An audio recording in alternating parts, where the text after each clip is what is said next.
ताहले जानी रखा कथा आमर सम्बलपुर अंचल लोक मानू जे उत्कल कहले कटक पुरी बालेश्वर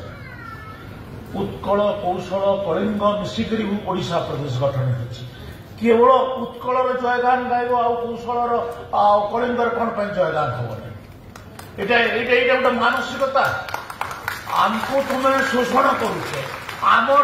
आमर अर्थ आमर खଣି आमर चाष आमर जंगल सबुथे तुम्हें आमको शोषण कल चाकरी बाकरी सबुथे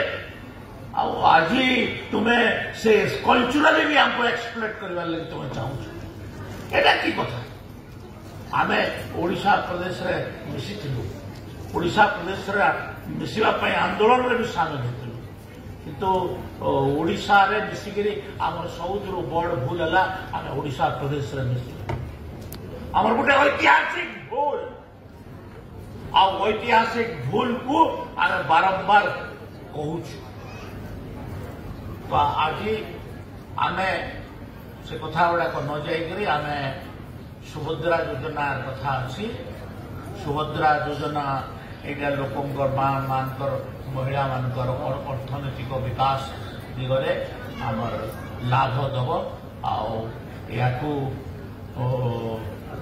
आज आमर किस्ती दि जाऊँगी।